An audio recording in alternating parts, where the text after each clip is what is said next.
Welcome to Cultivate, a podcast about building, growing, and figuring it out as you go. If you're new here, welcome. I'm your host, Alex, and I'm so glad you're here. Real quick, if this show has been valuable to you, be sure to hit subscribe.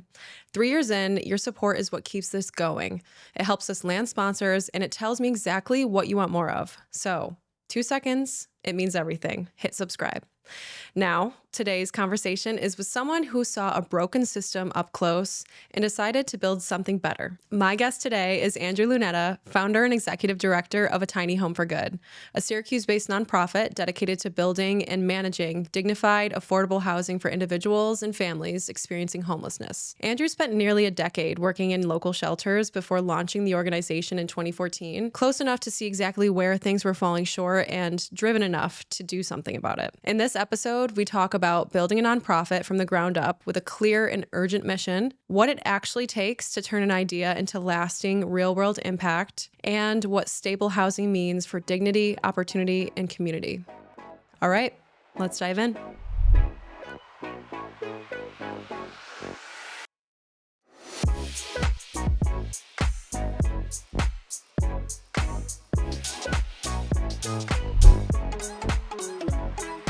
Andrew Lunetta, welcome to Cultivate.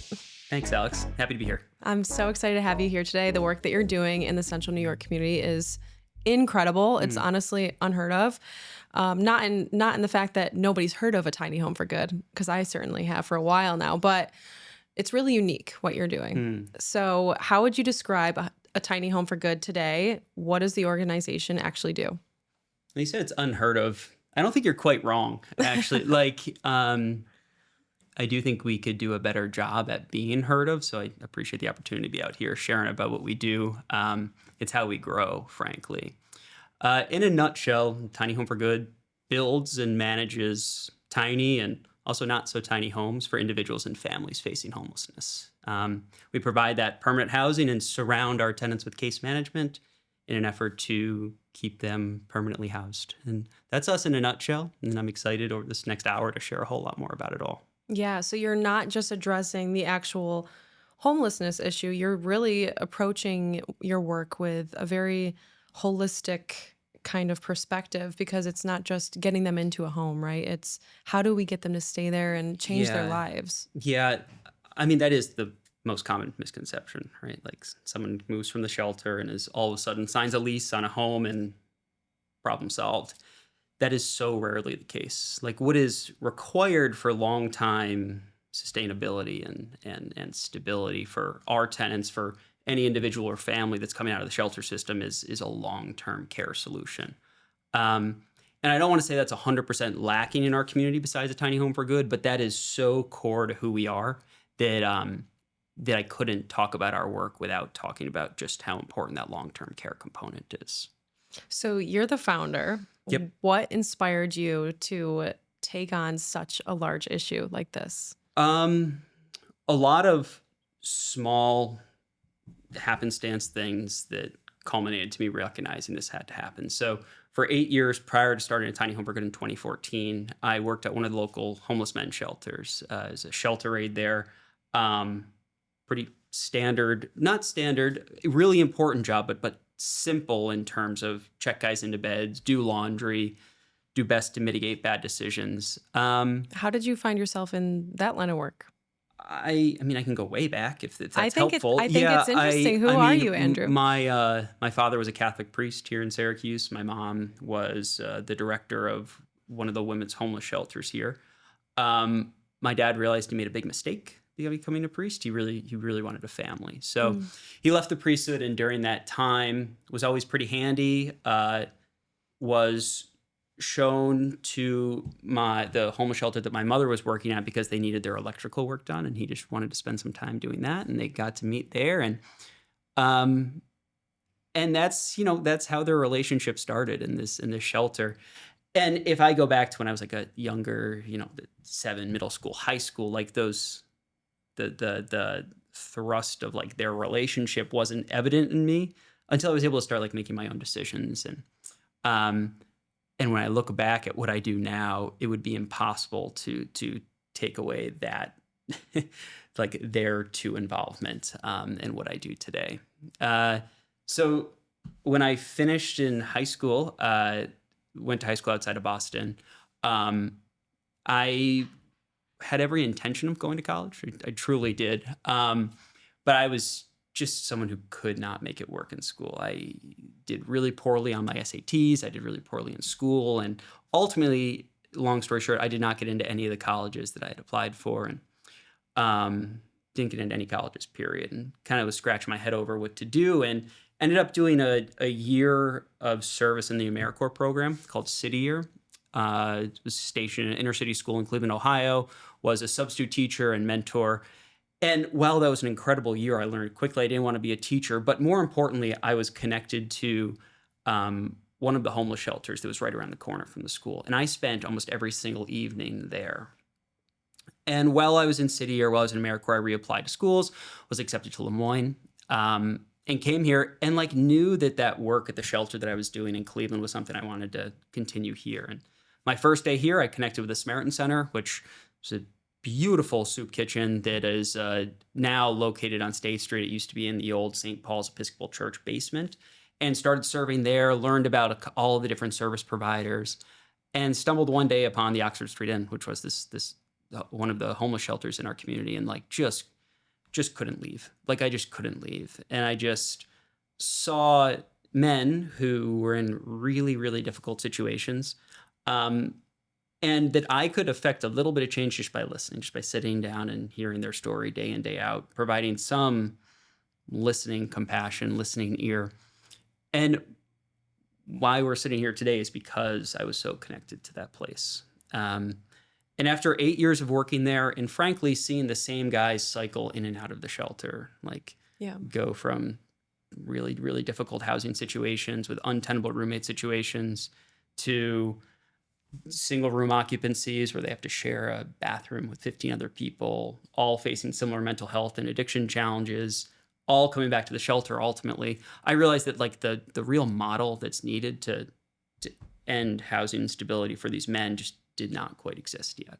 That makes a lot of sense, though, especially if they are all kind of in these clusters, right? It's probably, I mean, I would assume it's very hard to break out of that culture or maybe headspace that you're in when you're facing homelessness and you're in a shelter like that, right? So, I mean, Yeah. a tiny home for good is really setting them up for independence, a new life, and probably a new way of thinking and being too. Yeah, no, I certainly like to think so. We're not we're not taking someone and completely reshaping who they are as a person. We're not. That's not our goal. And if we do that, it's very slowly. But what it is doing is providing someone with a space that they've never really been afforded before.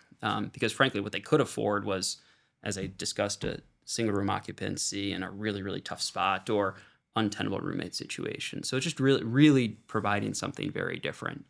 Now, before I started Tiny Homes, I actually rented a home on the south side of the city and invited a lot of the guys who I got to know at the shelter to come and live in this home. It was a sober living home. And for the better part of 6 years, I managed that home with men coming in and cycling out with this goal of providing housing that really made sense, that provided a sense of community and just this different outlet than what those men were typically used to. And it was incredible. Like it was amazingly difficult. I learned so much through that experience. Were you staying in the house? Oh yeah. And what I learned mostly is kind of foundational to what a tiny home for good is now. And it's the fact that, one, you can't expect sobriety from day one out of the shelter. Like there were a lot of guys who cycled through that house that I was expecting sobriety. And like, frankly, that was not going to happen if for the last decade they'd been using. And so at a tiny home for good, that's not a requirement upon moving in with us because we know that just simply ain't possible sometimes. And the other thing I recognize is how difficult it is to live in community with people who might be facing diagnosed or undiagnosed and unmedicated mental health challenges, and how important it is that that person has their own privacy, their own space. Had a lot of incredible experiences, good and bad, learning that at that home. And eventually I realized that like I was ready to think about what was next in my life. And also, however, wanted to provide a sense of housing to these men that I got to know really well, that I knew were still at the shelter, in a way that I hate throwing around the word scalable, but they didn't require me living at this home with all of them. And that is essentially where a tiny home for good was birthed from. Yeah. So how did you figure out the model of a tiny home for good? I mean, how did you navigate? How is this actually going to work? How are we going to make sure this is financially supported and Hmm. sustainable long term? Yeah, What I was didn't that think a lot process about like? the second half of that question. Was the home that you had, was that a nonprofit No, organization or that was just something you just did? it was just something I did. We Okay. paid an out of town landlord and we just lived at that house. And I asked the guys to help contribute to rent if they could. I was still working at the shelter. So often I was covering the majority of that rent, which was fine. Like I was by myself at the time. Like it was what I wanted to do with my life at that moment. Mhm. So it was not an organization. It was not anything like that the IRS would recognize as like this charitable purpose. It was just simply something that I really wanted to do with guys who I got to know really well at that shelter.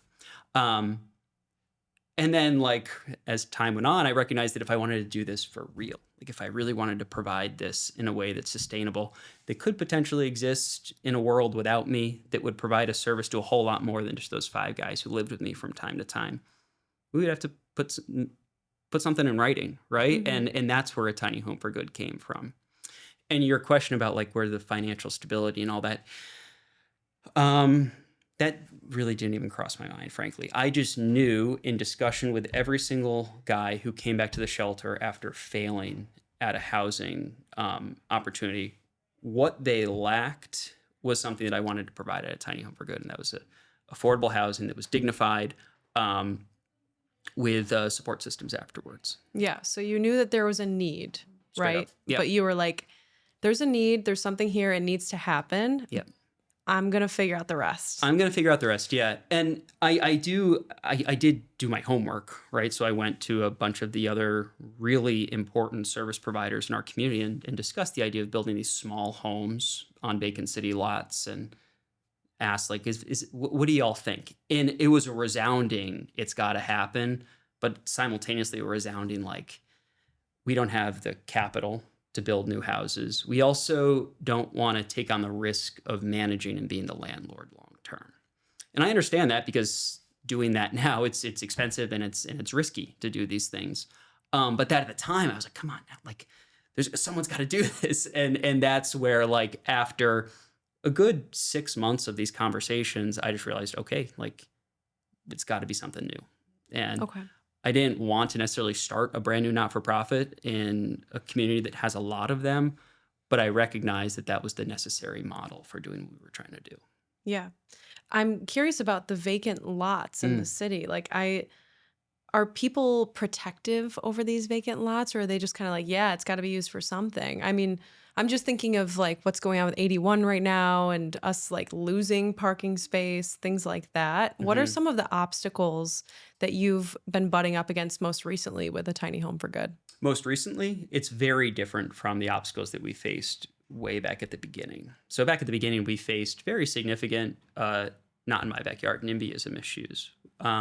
So in Mm, 2014, we founded a tiny home for good. Was able to raise the first $50,000 to what I thought would be enough to build the first 2 houses pretty quickly, and went to the city and the county and inquired about different land that might be, we could build on. And they pointed to dozens of vacant lots and ones in particular they thought would be good fits. They said, we'll donate these to you. You just have oh, to wow. discuss with neighbors. And it Okay. went south so fast for a number of reasons. One, I was brand new to this world, and I would go and have community meetings where I had up on the board like a big timeline and renderings of what it's gonna be, right? And like neighbors were like, "No, it's not." Like you, this is the first we're hearing of it. Like, absolutely not. I would knock on doors and share that it's going to be for individuals facing homelessness, and the response was as expected. Big, the doors were shut in my face constantly, and enough people complained to their elected officials that both those offers from the county and the city um, were rescinded. So for 2.5 years, really, I was trying to find land, and for 2.5 years, I was about this close to throwing in the towel and quitting this thing. Um, and eventually, after 2.5 years, we just bought a small postage stamp of a vacant lot from a landlord, and We built our first 2 homes on there. And at that point, I was able to point to the things that we were trying to do, and it made any future building so much easier because I could point at, no, we're not building a shelter. We're actually building 2 very cute homes that we're going to take care of really well. Yeah. So that issue of not in my backyard NIMBYism hasn't been nearly as prevalent now as it was back in the day because we can point to the fact that we're only building a couple homes here. We're scattering our sites. So when I think about now, though, similarly, I think that there is this continued push to get taxable properties in the ground, which our houses are taxable, and solving a community problem, frankly. So we have not quite come up against this like arguing yet with affordable or like profit market rate developers for land that we're trying to identify. That might come up, and frankly, I think that's a good thing for the city of Syracuse if parts of the South Side and near West Side are being fought over by market rate development. I think that is a good thing, but we haven't quite run into that yet. I mean, so your organization isn't tied to this region, and it's addressing an issue that doesn't just exist in Central New York. Mhm. Have you envisioned this growing and scaling and becoming a national nonprofit? No, No. nope. And when I think about the things that I say no to most, it's that. It's the thought of scaling our work beyond the city of Syracuse. Not to say in 10 years, wouldn't it be awesome if there was a Tiny Home for Good franchise, whatever, in like every upstate New York city? I think that'd be really cool. I also recognize that we're just getting our feet under us now. Yeah. Like I would be doing our tenants and my whole team a disservice if I started thinking about starting a Tiny Home for Good. I am more than happy to consult and let people know mistakes that I've made and the best process for how we got this thing off the ground. If there's someone in like Toledo, Ohio, who wants to do this, I'm more than happy to share our experience. But I just recognize for where a Tiny Home for Good is and what I'm motivated by at this point in my life, it's not trying to grow this thing beyond Syracuse. Maybe the next director, that'll be their thing. But for me, I just really want to get us figured out here. Yeah. No, I hear that. We're in a phase right now with CNY Women's Network where we are starting to build relationships in other markets across the Center State region, but we're also still very much like, okay, how can we create more impact and more value for everyone that's a part of this community? And I think it's important to focus on that more than anything than just constant growth. And where can we go next? What can we do next that we haven't done yet? Yeah, it's a shiny object for sure. Like Yeah. it's super exciting to think about taking CNY Women's Network across the state, right? Or a Tiny Home for Good to the next person who says like, we'd love to have you. I just kind of know where my timing really can invest, and it's not in Scranton. It's not in like no. I'm just talking about cities that have reached out in just like the last 2 weeks. Like there's Wow. lots. This happens all the time. Yeah. And I think though, however, that we have a model that is really successful here, that is at a really cool point where we have a bunch of houses that are coming online in the near future that are all funded, that is going to up our housing stock by 50%. And that's still not a ton when you really think about how many we have.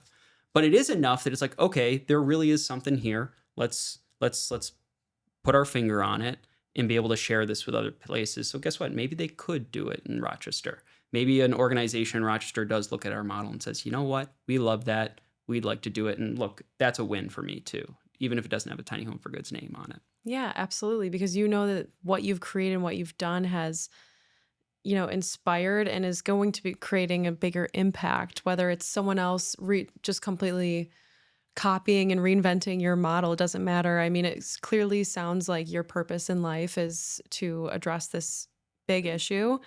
Yeah. Yeah, I like to think so. What drives you? What really drives you in this work? I think there's 2 things. And I think that if I was to scale, one of those things would be removed. And it's the really like close connection I have with our tenants. Like I still know the names of every single person. And I am constantly motivated by that. It's by the wins of our tenants. It's by their successes, their failures also, to be like, wow, how can we do better for this individual. Like I recognize that's really, really important to me to still have that name front and center for me. So that motivates me. The other thing though is it's just and you probably get this. It's really cool to build something that's been in your head, right? And actually see it like in real life. Like this we really haven't compromised much in terms of what a tiny home for good I envisioned it being back in 2014 to where we are right now. In fact, I think thanks to the staff that I've started surrounding myself with, it's only like flourished more. And that is so cool to see. Like it's I think it's rare that people get to see that and I don't think everyone is inspired by that, but I recognize that I am. So I think those two things are the things that that motivate me, that encourage me to get up and keep pounding the pavement. You just got to keep going, right? Um, yeah, yeah. I mean, yes, yes. You just have to keep going. I think that's it. I'll That's put a pin in it right there. Yeah, you just have to that's keep going. all Yeah, you can do. yeah. Especially, I mean, it's like you have this vision and you start it and you're like, I know it needs to exist. I'm going to build it. But like we were talking about before, you got to figure it out as you go at the same time. And Mm-hmm. this is my first company. This is my first time being a leader and Mm-hmm. having to, find people to bring on board, lead them so that this can be bigger than me, right? Yeah. So, what part of growing this organization and being the founder do you think has been the biggest struggle for you personally? It's without a doubt trying to do it all. Without a doubt. And to a certain extent, you have to when you first start this thing. Like when we're bringing no money, like not only are we not for profit, we also were bringing very little money in for the first 5 years of the organization. It was just me. And having to do all of that was a huge limiting factor. You asked a question like the pre-questions were like what's the bottleneck? And frankly, I think I was the bottleneck for a lot of a tiny home for goods growth. Yeah. And I don't think there's a lot of ways around that when you only have very little money coming in the organization. Um, but when I look at like significant leaps, it's taking on staff that is really, really good at what they are hired to do. So I think about our very first case manager, Lori. Like this woman, like took all the people I was working with and not only took those off my plate, she also did it so much better than I ever could because it's what she's really, really good at. I think about our very first director of development, Katie, who looked at the trying to raise all this money that I was barely doing on my own. And she was like, well, you got to input some systems here and just took that off my plate and was really good at it. Think about our deputy director, Dom, who like saw this wild amount of stuff on my board and was like, let me take like 3/4 of that.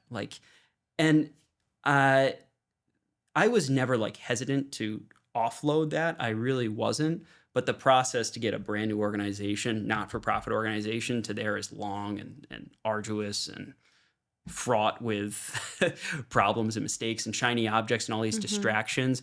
That as soon as I brought some of these really, really good staff on board, things just, God, it feels so much more I feel like they manageable. 10x'd in a way, Yes. probably. Oh, 100%. Yeah. Yeah. Yeah. And not only they did, but I did because like all of a sudden I was like refreshed again and like could Yeah. focus on You some of could the stuff that breathe. I really good at. Yeah.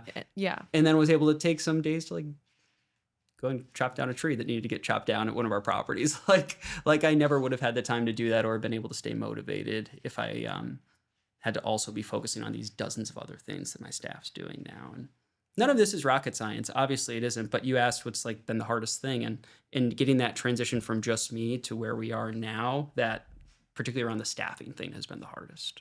What I'm curious, I mean, I'm sure there's so many people that are listening to this that can really relate, small business owners, solopreneurs, people that are really passionate about what they're building and creating, but aren't quite there yet where they feel like they can hire, or maybe they probably can, but they're afraid to because what happens then? I remember when I hired my first employee, I was like, oh, like this is going to be awesome. They're just going to get to focus on these things over here. I'm going to work on this stuff over here. And it's going to be like so much easier. When Hmm. in fact, it actually requires the founder, you, the one leading, to be that much more forward thinking, Hmm. organized, strategic. It's like leading people is always the hardest part, I think.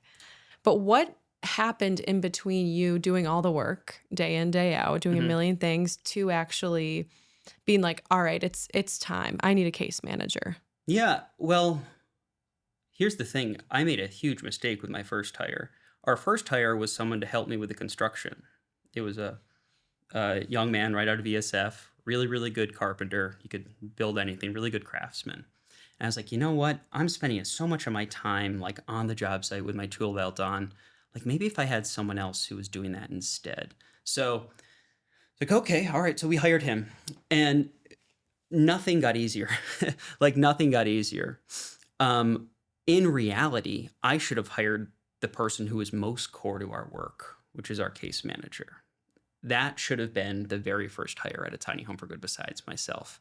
And so my advice is like really, really think long and hard about who that first hire is. And are they doing something that is super core, that is like the most important thing that'll to the next step of the organization. Now, if it's like a 10-hour a week, like ops, like I don't know, like office manager, okay, I get it. Like that's, you know what to expect from them. But if you're hiring a full-time benefits person, you got to make sure that what they're going to be inputting is the most core to your mission.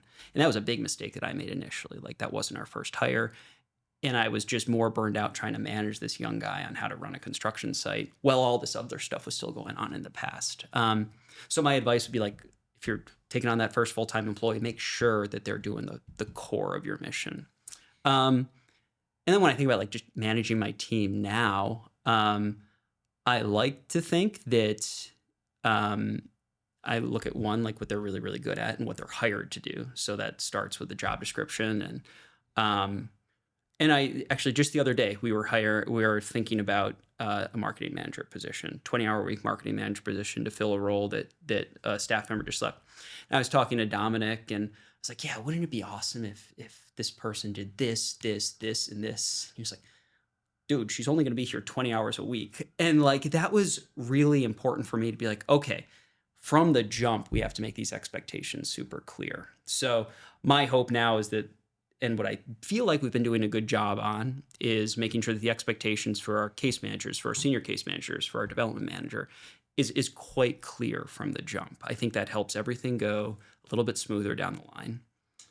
And then as the founder, as the director of this thing, I can't ever have my staff question if I care about this thing. Like, if there's any question as to whether or not like I care about this, then I'm doing something wrong. Mm. And I think those are the two things that when I really think about growing my team, that I think long and hard about, making sure that that specific description and the needs of the organization are very clear to someone we're taking on, and that I am constantly showing that I care a whole lot about this mission.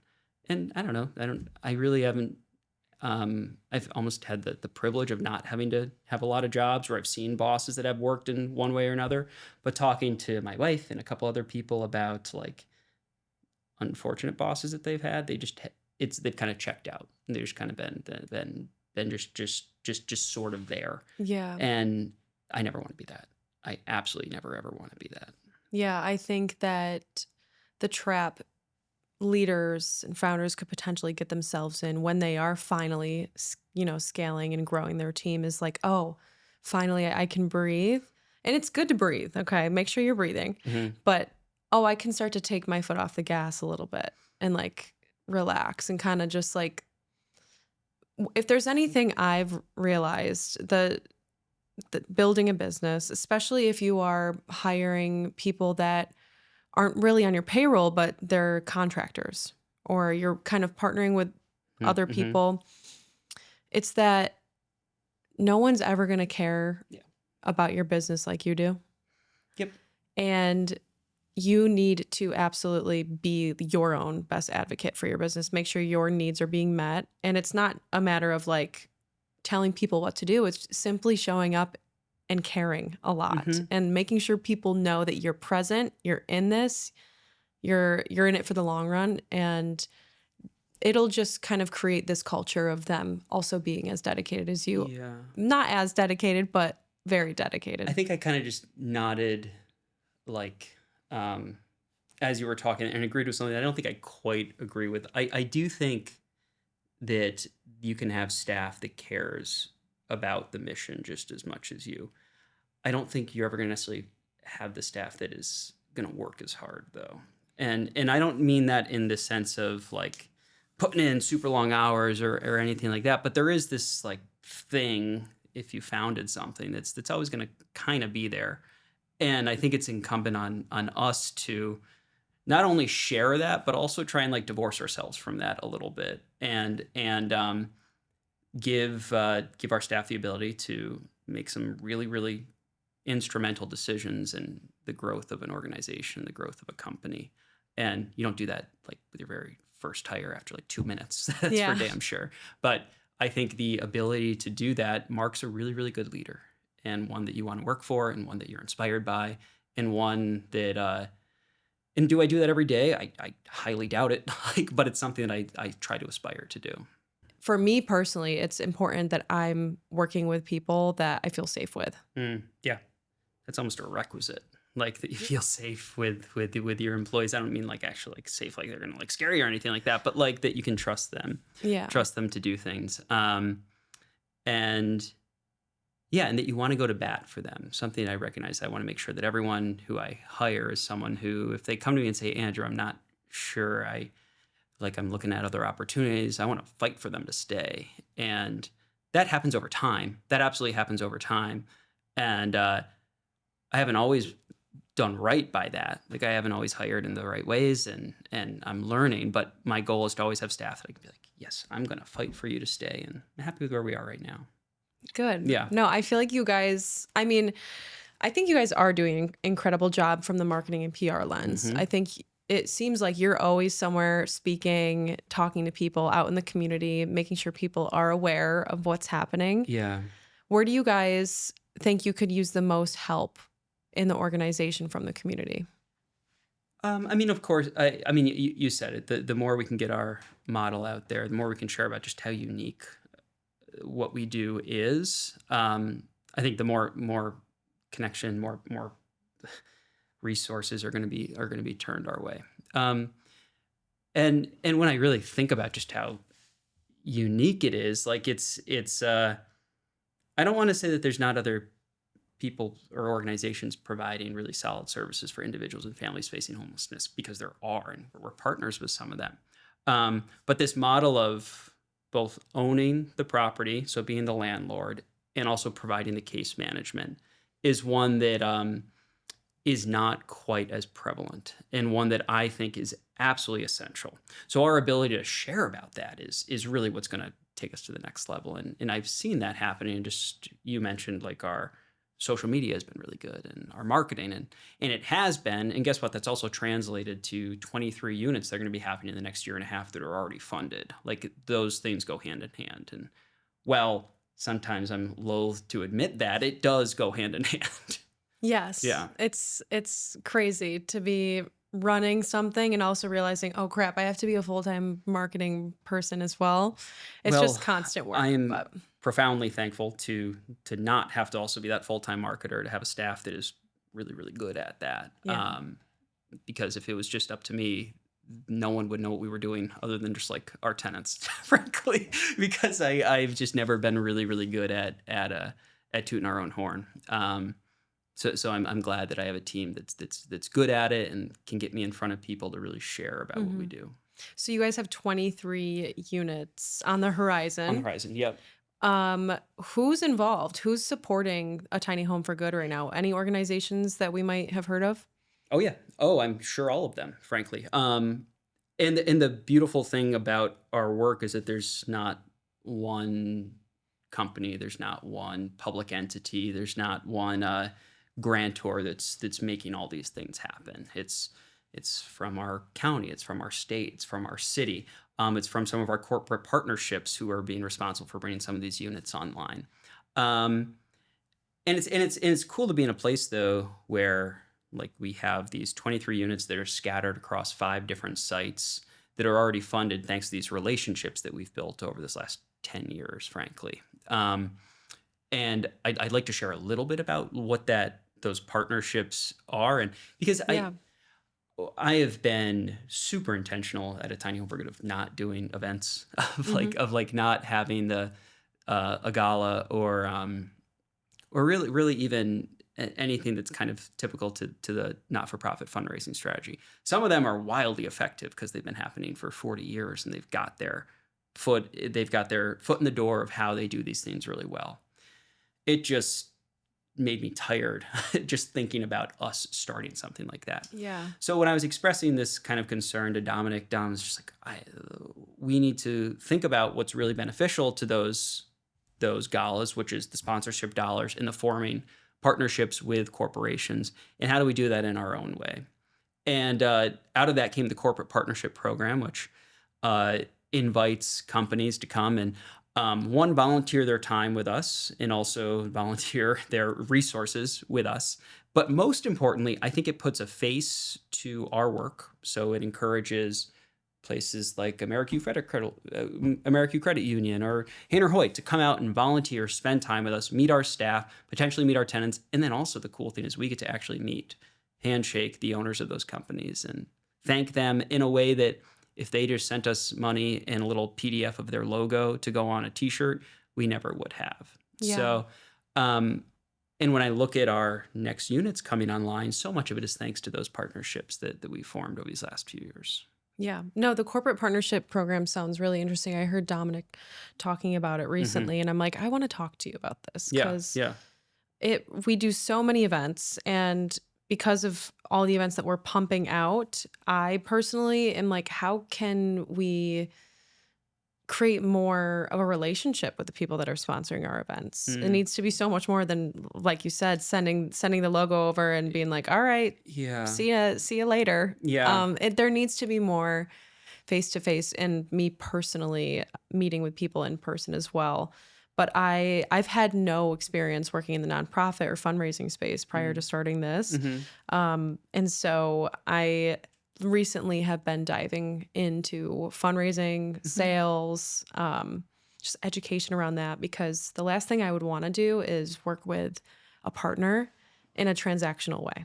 It just does not fit what I've set out to do. I hear it loud and clear. And I don't think there's a great playbook yet on how do you do corporate sponsorships without it feeling just strictly transactional, or without it feeling like the community engagement office at some bank is getting hit up by every single not-for-profit in the city. How do you stand out a little bit? Yeah. I do think what we're kind of building at a Tiny Home for Good is getting towards that not nearly as transactional feeling, as we really encourage them to come out and volunteer and spend time getting to know our tenants and getting to know our staff.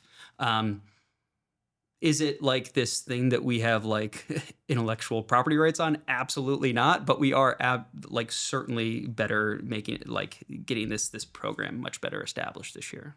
What do you think the hardest part of building a Tiny Home for Good has been for you, aside from the not doing it all?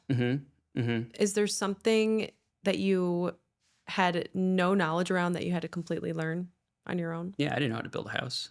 I had no concept. I was wondering about you being at the construction sites. Oh, I didn't know how to. Yeah, I mean, when we first started, I had raised that $50,000 pretty quickly through speaking at churches and anywhere that would listen. And then I went to a bunch of different contractors to ask them to build these two houses, and the numbers that were thrown our way were were to be expected. I didn't expect it back then. I didn't expect it would cost $180K in 2016 to build 2 units. That Wow. was so crazy to me that's how much that would cost. So at that point, I was like, okay, we got this money. Now, after 2.5 years, we have the property. Let's just, the same way we figured this all out, just go and do it. And I fell in love with the construction process. I truly did. It's something that I love, a skill that I'm going to have for the rest of my life. And now we pull permits, we hire subcontracts for all of our property, for all of our builds. It keeps it affordable for sure, but is not kind of the core of our work by any stretch. So that's one thing that I had to learn. More importantly, though, what I had to learn is defining what sets us apart. I knew in my head what was needed, but being able to then put into words what we actually do that's different is something I'm constantly getting better at. And I hope I've made that clear. It's that combination of landlord and case management simultaneously, while forever potentially providing the services to our tenants that sets us apart. Like, I looked at our tenant roster a couple days ago, and of our roster, actually 60% of those individuals or families would have been evicted by a private market landlord. Okay, so, and that's for a number of reasons. It could be for non rent payment, it could have been for behavioral issues. But with us, like, we understand that they're with us. We're going to do everything possible to keep them housed. So that might mean forgiving rent. That might mean taking on the utility bill. That might mean holding their home while they're in the hospital for a year so that when they come back, they're with us. Like, we are so about going above and beyond to keep our tenants housed with us. And when I look at those 60%, many of them, it was just this one time thing where, like, yeah, they were really struggling financially at that point. We forgave, we figured out what the next step was, and it hasn't happened again.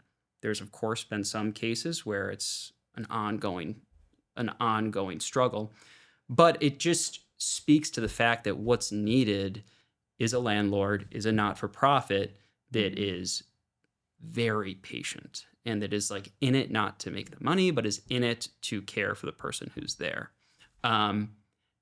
And my ability to share that story, I think, is what's going to push That's our beautiful. organization further.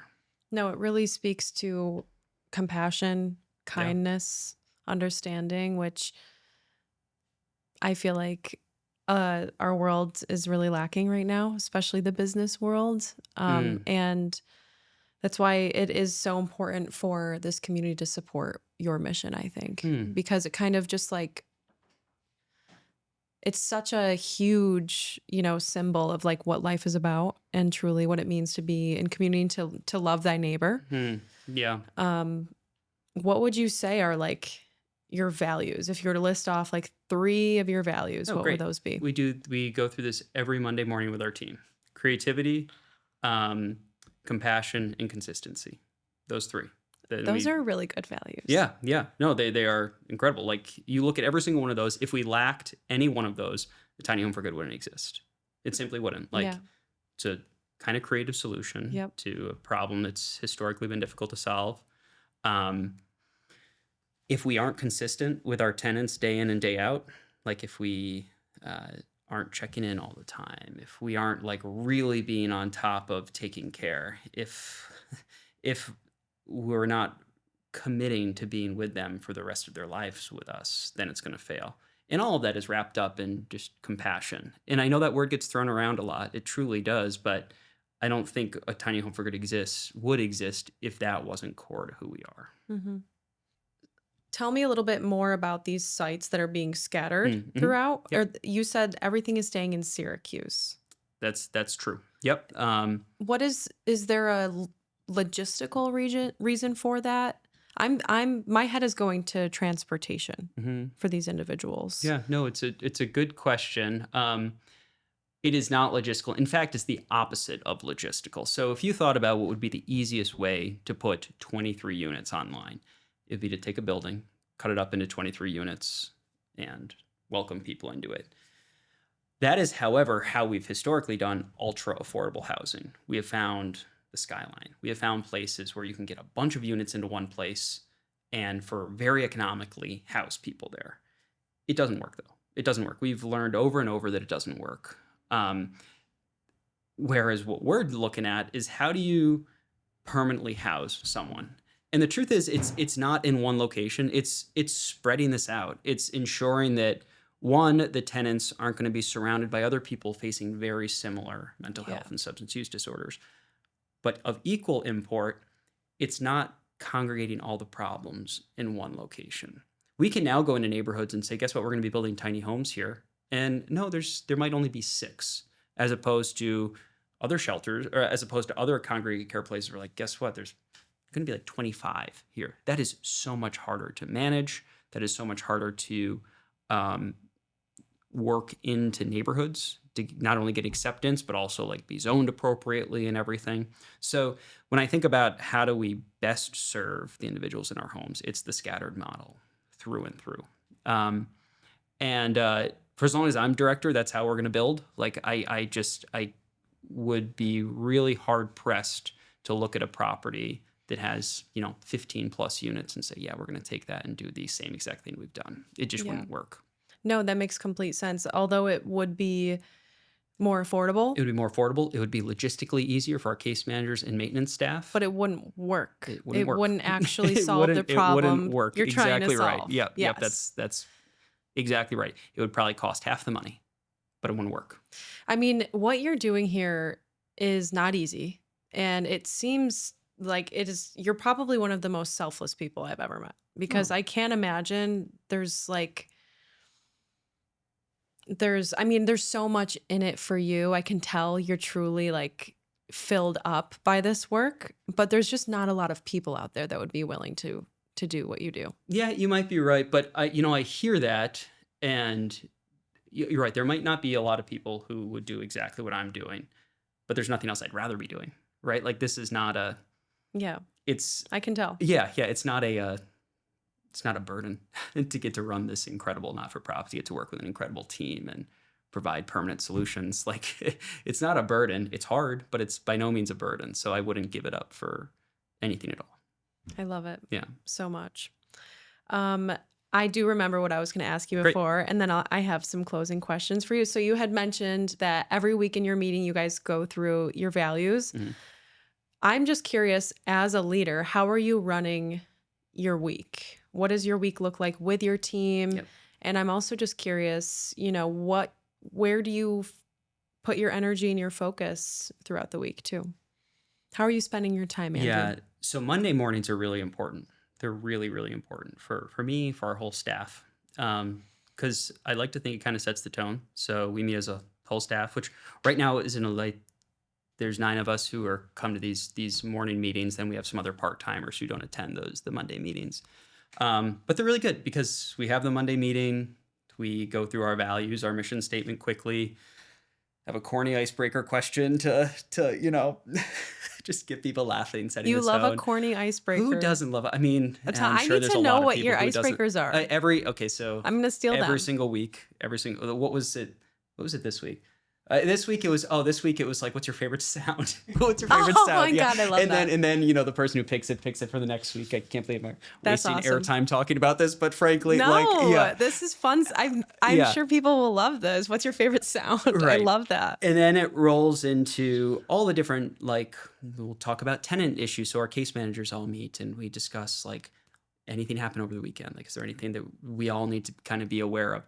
I'll then have some of my one-on-ones with our director of construction and just kind of really get the week started right. And I do my very best Monday, Tuesday, Thursday to be in office. Often that'll pivot a little bit, but that's what I really try and do. And then on Wednesday, Friday is typically job site time. So be out swinging a hammer, making sure subcontractors are showing up, working with my director of construction to get these houses done. There's one other thing that usually I try and hit every Tuesday at 10 a.m., but we're here right now. And it's there's a walk that leaves from our office led by our case management team that goes about 1.5 miles that hits about a dozen of our properties. And if tenants are available, some might join us for the walk, and then we end up back at our shop and have coffee and spend some time in community. And it's really good for a couple of reasons. One, it's really nice to get out and walk during the day. But it also, if anyone wants to learn about our work, it's show up to the walk on Tuesday. And you can walk, get to know our staff, get to know our tenants, and then come on right back at the end. And it paints the very best picture of our work that 1.5 hours ever could. And that's Tuesday at 10 a.m. So anyone's welcome to that. But your question really was about how do I then schedule my week out? And then it's never the same. I'm sure you're going to have something every single day that's a little bit different. And I love that. I really do. I love that. And I love now having a staff that kind of schedules things to make sure that to make sure that things get done when I say I'm going to get them done, because sometimes I need that little nudge. Yeah. And then it's the end of the week. And sometimes there might be a Saturday volunteer group that we'll have to be there for. And I do my very best to keep Sundays no work. I love that. Yeah. I was going to say, so what about the weekend? Because I know you're working on the weekends too, but also you have to get prepared for your Monday meetings and kind of get caught up on all the things too. But what are you doing here in the Central New York community that is just purely for yourself with your family, leisure? Yeah, uh, love kind of like endurance sports. Last year I did my first Ironman, which was incredible. Like the training, the like regimented, like doing this, like telling me what I had to do was Yeah. really, really nice. And I don't really have something right now on my calendar, but I really enjoy those kind of activities for a couple of reasons. Like you get through a 6 hour bike ride, like everything else is easy. Everything else is Yeah, easy. I hear that. I just did my second High Rocks in Miami. Nice. Yeah, Wow. so it's like kicked my ass, Yeah. but it has brought so much peace and resilience into my life. Hmm. Because if you can train like that, I mean, like, I Yeah. don't know. It's definitely made me better in my work. Yeah, yeah. I also don't want to say that like you can do that, you can do anything sort of thing. Like there's stuff that's probably in your work, Yeah. definitely in my work that's a whole lot harder Yeah. than maybe like going on a long bike ride for sure. But it is such a helpful thing, like having that exercise routine and And to show up and have other to people share. tell you what to do That is also is nice. healing Yeah, okay, for okay, me. yeah, I'm yeah. like, You so, probably don't have that too often. Yeah, like I said, I just yeah, want to be led at yeah. this point. And then I have an incredible wife, and we have a lovely dog, and we're just Oh, constantly walking around the city of Syracuse. We live on the west side, and love this place. yeah. Yeah. Yeah, it's a good place to be, a good place to build something, Hmm. build a family. Hmm. We're really lucky.